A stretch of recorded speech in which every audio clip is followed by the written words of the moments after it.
అమరావతిలో మంత్రుల బృందం నిన్న కాక మొన్న పర్యటించడం జరిగింది. సో రెగ్యులర్గా మంత్రి నారాయణ గారు పర్యటిస్తుంటారు. ఈసారి ట్రిప్లో కొద్దిగా వచ్చిన డిఫరెన్స్ ఏంటంటే నిమ్మల రామానాయుడు, అదేవిధంగా పల్లా శ్రీనివాసరావు వీళ్ళతో కలిసి నారాయణ సందర్శించడం జరిగింది. రెగ్యులర్గా విజిట్ చేసిన తర్వాత చెప్పే మాట ఒకటే, మార్చిలో ఇచ్చేస్తాం, మార్చ్ ఎండింగ్ కల్లా జిఏడికి హ్యాండ్ ఓవర్ చేస్తాం, ఏప్రిల్ కల్లా ఇచ్చేస్తాం, ఏప్రిల్ నెలాఖరు కల్లా జిఏడికి హ్యాండ్ ఓవర్ చేసేస్తాం, జూన్ కల్లా ఇచ్చేస్తాం, జూన్ నెలాఖరు కల్లా జిఏడికి భవనాలను హ్యాండ్ ఓవర్ చేస్తాం, జూలై కల్లా ఇచ్చేస్తాం, జూలై నెలాఖరు కల్లా జిఏడికి హ్యాండ్ ఓవర్ చేస్తాం. ఇవే మాటలు కదా, 2 సంవత్సరాల నుంచి వింటున్న మాటలు ఇవే.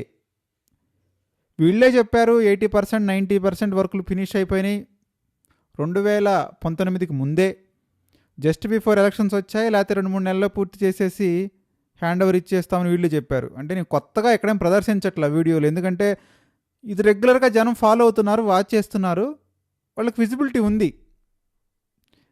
సో వాళ్ళేం తప్పించుకోలేరు, ఎందుకంటే ప్రతిసారి విజిట్ చేసిన ప్రతిసారి చెప్పే మాటలు ఇవే. త్వరలో ఇచ్చేస్తాం, ఈసారి టంగు మారింది, త్వరలో ఇచ్చేస్తాం. ఎంత త్వరలో ఇచ్చేస్తారో తెలీదు. 2 ఏళ్ళు గడిచిపోయింది, 2వ నెల. సో మరి ఈ నెలకైనా ఇస్తారా? అదిగో ఇదిగోని వర్షాలు స్టార్ట్ అయినాయి. మరి ఈ వర్షాలు వచ్చిన తర్వాత ఇస్తారా, లేకపోతే వర్షాలు పూర్తయిన తర్వాత ఇస్తారా, మళ్ళీ కొత్త సంవత్సరంలో ఇస్తారా, సంక్రాంతి పండగకి ఇస్తారా, మళ్ళీ వచ్చే ఉగాదికి ఇస్తారా, ఎప్పుడు ఇస్తారో తెలియదు. కానీ ఈసారి డేటు టైం అయితే ఏం లేదు, త్వరలో ఇస్తామని చెప్తున్నారు. సో ఇట్లా సాగదీయటం కరెక్ట్ కాదు. మరీ ముఖ్యంగా చెప్పుకోవాలంటే నెలలో ఇస్తాం, 2 నెలల్లో ఇస్తాం, 3 నెలల్లో ఇస్తాం. ఎందుకు? పని ఉంది, వర్కులు నడుస్తుంది, టైం పడుతుంది, టైం ప్రకారం సరే మీరు క్యాలెండర్ ఇవ్వండి. క్యాలెండర్ ఇచ్చిన దాన్ని బట్టి 2028 ఆగస్టు కల్లా పూర్తి చేస్తాం అన్నారు. అమరావతిని పూర్తి చేయాలి, క్లారిటీ ఉంది. బట్ ఎమ్మెల్సీ క్వార్టర్స్ ఎందుకని క్లారిటీ లేకుండా పోయింది?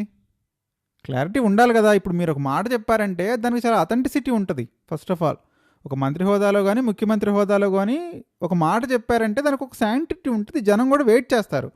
ఎన్ని మాటలు మార్చారండి ఈ ఎమ్మెల్సీ క్వార్టర్స్ మీద, ఎన్నిసార్లు మాటలు మార్చారు. అదిగో ఇదిగో, ఇప్పుడు అప్పుడు, ఈరోజు రేపు, ఎందుకని మాటలు?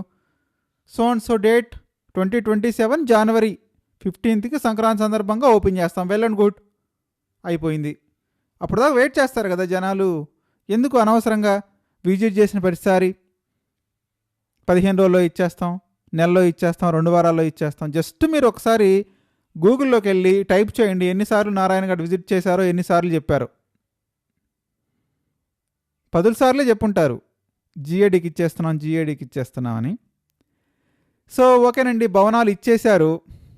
భవనాలు ఇచ్చేసిన తర్వాత ఈ మంత్రులు కానివ్వండి, ఎమ్మెల్యేలు కానివ్వండి, ముఖ్యమంత్రులు కానివ్వండి, డిప్యూటీ ముఖ్యమంత్రులు కానివ్వండి, అక్కడికి వెళ్ళి ఉంటారా అనేదే ఇప్పుడు వస్తున్నటువంటి మౌలికమైన ప్రశ్న. అంటే ఈ 2 నెలలు పట్టచ్చు, 3 నెలలు పట్టచ్చు, లేకపోతే 2027 సంక్రాంతికి ఇచ్చేస్తారు భవనాలు. ఇచ్చేసిన తర్వాత మరి అక్కడ ఉంటారా ఉండరా, అదే ప్రశ్న. జగన్మోహన్ రెడ్డి అధికారంలో ఉన్నప్పుడు వీళ్ళు ఒప్పుకున్నా ఒప్పుకోకపోయినా తాడేపల్లి ప్యాలెస్లోనే ఉన్నాడు వాళ్ళ ఫ్యామిలీతో కలిసి.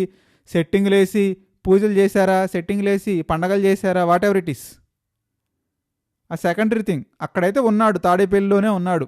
మరి ఇప్పుడు ఎందుకు ఉండట్లేదంటే ప్రతిపక్ష నాయకుడిగా, అపోజిషన్ పార్టీ నాయకుడిగా ఆయన అసెంబ్లీకి కూడా రావట్లేదు కాబట్టి ఆయనకు అక్కడ పనే పెద్దగా ఉండే పనేం లేదు.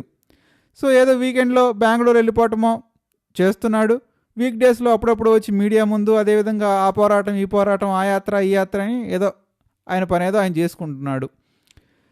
సో గవర్నమెంట్ వచ్చేసరికి వీక్ డేస్లోనేమో ఆంధ్రప్రదేశ్లో ఉంటాం, వీకెండ్లోనేమో హైదరాబాద్లో ఉంటాం. సో ఇక్కడ వీకెండ్ హాల్ట్ కింద హైదరాబాద్ని కన్సిడర్ చేయటం, అక్కడ విపరీతంగా విమర్శలు చేస్తుంది తెలంగాణకు సంబంధించిన వాళ్ళు. మీరు ఎందుకు ఉంటున్నారు మా రాష్ట్రంలో, మీకు ఏం పని మా రాష్ట్రంలో అంటున్నారు. దానికి ఒక్కరు కూడా సమాధానం చెప్పేటువంటి పరిస్థితుల్లో లేరు. దానికి ఆన్సర్ రాదు, కిక్కురు మనరు. ఆ ప్రశ్నకి ఆన్సర్ చెప్పే ధైర్యం ఎవరికి లేదు. వాళ్ళ ఆస్తులు ఇక్కడే ఉంటాయి, వాళ్ళ ఫ్యామిలీస్ ఇక్కడే ఉంటాయి, మొత్తం హైదరాబాద్లోనే ఉంటాయి. సో వాళ్ళేం దాని మీద రెస్పాండ్ అవ్వరు. కాకపోతే రేపు ఎమ్మెల్సీ క్వార్టర్స్ కట్టిన తర్వాత వాళ్ళ ఫ్యామిలీలతో సహా మూవ్ అవుతారా? మళ్ళీ హాస్పిటల్ సరిగ్గా లేవు, ఎడ్యుకేషన్ ఇన్స్టిట్యూషన్ సరిగ్గా లేవు. అందుకని మేము హైదరాబాద్లో ఉంటున్నాం, మా ఫ్యామిలీలు మా పిల్లలు అందరూ హైదరాబాద్లోనే ఉంటున్నాం అనే మాట కనుక వస్తే అది డెఫినెట్గా చంద్రబాబు నాయుడు ప్రభుత్వానికి బూమరాంగ్ అవుతుంది. ఎందుకు బూమరాంగ్ అవుతుందంటే వీళ్ళే ఉండకపోతే ఇంక ఎమ్మెల్యే స్థాయిలో వ్యక్తులు ఏముంటారు, ఆఫీస్ క్యాడర్ ఏముంటారు, ఐఏఎస్ ఐపీఎస్ ఎంప్లాయీస్ ఏముంటారు, వాళ్ళు వీక్ డేస్లో ఎక్కడ ఉంటారు, వీకెండ్లో హైదరాబాద్లో ఉంటారు. సో డెఫినెట్గా విపరీతమైన విమర్శలు వస్తాయి. వీళ్ళే చెప్తారు అమరావతి అంతర్జాతీయ స్థాయి రాజధాని అన్నప్పుడు అంతర్జాతీయ స్థాయి రాజధానిలో ఒక హోటల్ ఉండదా, ఒక మంచి ఎడ్యుకేషన్ ఇన్స్టిట్యూషన్ ఉండదా, ఒక హాస్పిటల్ ఉండదా అనేది చూడాల్సిన అవసరం అయితే ఉంది. చాలా interesting point. MLA MLC quarters opening చేయడం ఎంత ఇంపార్టెంటో అక్కడ వీళ్ళు స్టే చేయడం కూడా అంతకంటే పెద్ద ఇంపార్టెంట్. ఇప్పుడైతే తప్పించుకోలేరు కదా. ఇక వీళ్ళు ఘనంగా చెప్తున్న అమరావతిలో వీళ్ళే ఉండకపోతే జనాలు నవ్వుతారు కదా. మరి దీనిపైన ప్రభుత్వం ఏం చేస్తుంది చూడాలి. మరి ఇంకొక ప్రశ్న కూడా ఉందండి.